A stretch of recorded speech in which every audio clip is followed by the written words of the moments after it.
Okay, picture this. You're at an event, and across the room, you see the person, the one who could change your entire career trajectory, maybe overnight. And then it happens. You get an introduction. You've got 5 minutes. That's it. 5 minutes to make an impression that sticks. The clock is ticking now. So what do? What's your play? Do you start listing off your biggest wins? Do you just ask them point blank for a chance?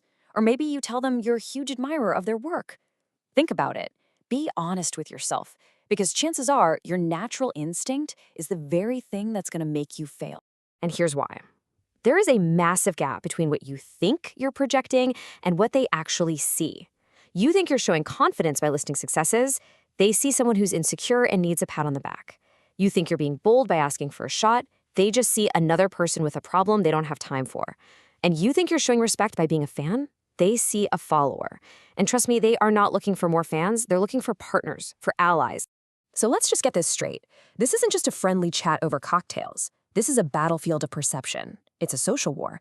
You either get the rules and you climb, or you don't, and you just disappear back into the crowd. There's no middle ground here. To win, you've got to stop thinking like you, and you have to start thinking like them. This means we need a totally different way of seeing things. We need to put on a new pair of glasses, if you will. We need to look at the world through the Machiavellian lens. Now, I know what that sounds like, but this is a lens forged in the fire of 16th century Italian politics. And believe me, its principles are just as sharp today as they were 500 years ago. So who was this Machiavelli guy anyway? Well, Niccolò Machiavelli was a diplomat who saw how the sausage of power was really made. The backstabbing, the alliances, the raw, brutal mechanics of it all.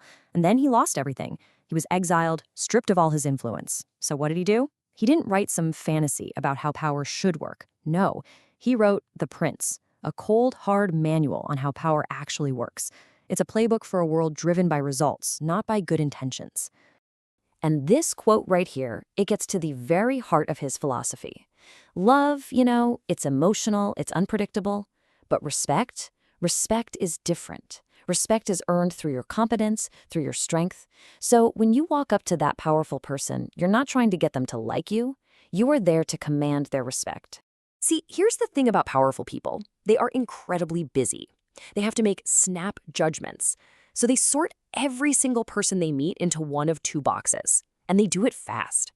Are you an asset? Someone who adds value, who solves problems? Or are you a liability? Someone who takes time, who brings problems? Are you a strategist, or are you just part of the crowd? Every single thing you do and say pushes you into one column or the other, and that brings us to the absolute #1 rule of this entire game. You have to switch your whole mindset. You have to stop thinking about what you want from them and start thinking, what problem can I solve for them? The second you broadcast your own need, you've already lost. But the second you demonstrate your value, that's when the whole game changes in your favor. So what's the actual strategy here? It's really a simple 3-step process. Step 1 is to observe. Don't say a word. Just watch. Study their world. Who do they respect? What are they complaining about? What keeps them up at night? You're a detective. You're diagnosing the situation. Step 2, identify. Pinpoint the real need, not the surface level stuff, but the real, often unspoken problem they have. And finally, step 3, become the solution. You position yourself as the one unique answer to that problem they have. Now, I know what you might be thinking. Okay, this sounds good in theory, but does it really work? Oh yeah, it works. This exact strategy has been the secret weapon for some of the most powerful people in history. Let's look at 2 quick examples, one from the past and one from right now. First up, Andrew Carnegie. He started with nothing, a poor immigrant kid working as a telegraph boy. He didn't have connections, didn't have an education, but what he had was an incredible eye for detail. He observed his boss, a big-shot railroad executive, and saw that the man was drowning in work, constantly stressed, and desperately needed someone who could just make smart, fast decisions. Now, what did Carnegie do? Did he go ask for a promotion? Say, hey, I'm a hard worker? Nope. He stayed late, on his own time, and secretly taught himself the complex codes only senior managers were supposed to know. Then one day, a huge emergency hits, and his boss is nowhere to be found. Carnegie steps up, uses the codes, and starts firing off orders, solving the entire crisis on his own. He didn't ask for more responsibility, he just took it. He made himself indispensable. He became the solution. All right, let's fast forward to the modern day. Brian Chesky, the founder of Airbnb. In the early days, he was getting rejected by every single investor. He was dead in the water. But instead of just pitching harder, he did his homework. He studied his number one target, the legendary investor Paul Graham. And by reading everything Graham had ever written, he figured out what Graham cared about more than anything: resilience. He wanted founders who were like cockroaches, who just would not die. So when Chesky got his meeting, he didn't lead with spreadsheets. He told Graham the story of how, to keep Airbnb from going bankrupt, he and his co-founders designed and sold their own novelty breakfast cereals, Obama O's and Captain McCain's. Graham invested almost immediately. Why? Not because he liked the cereal, but because he loved the hustle. Chesky proved he wasn't just a founder with an idea. He was a survivor. He was the exact asset Graham was looking for. Okay, so you get the basic strategy. You know how to be the solution. You get your foot in the door. Awesome. But that's just level 1. Now you have to learn how to stay in the room. You have to master the advanced playbook. First up is something called mirroring. Now, this isn't about being a copycat. It's way more subtle. It's about syncing up with their vibe. If they talk fast and get right to the point, you do too. If they talk about big picture vision and legacy, you adopt that kind of language. It's a subconscious thing. It breaks down the barrier between us and them and makes them feel like you're one of them, an insider. Now, this next rule, this might be the most important and the hardest one to follow. Never, ever outshine the master. Your job is to make your superiors look brilliant. When you succeed, it should look like a testament to their great leadership. The moment you make them feel insecure or threatened by how good you are, you become a nail that needs to be hammered down. Power has a very, very fragile ego. Don't you ever forget it. And here's another thing. Don't show all your cards at once. If they think they know everything you can do, you're just a tool. Predictable.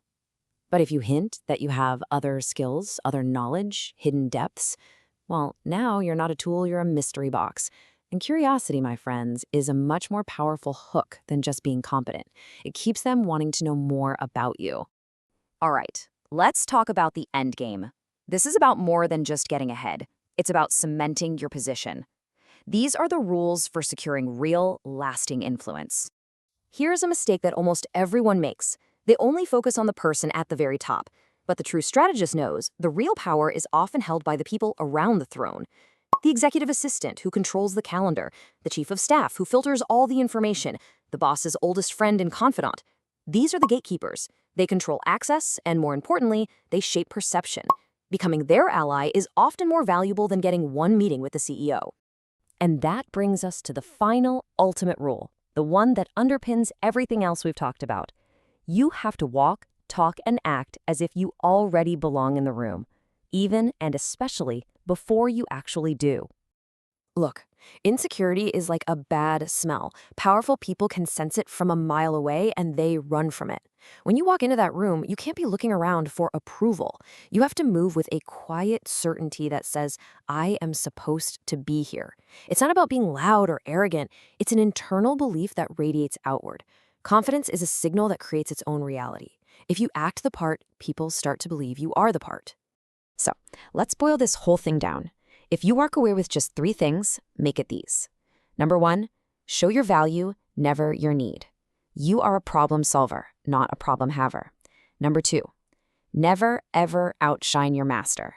Make them look good, and you will rise with them. And number 3, the real game is played sideways.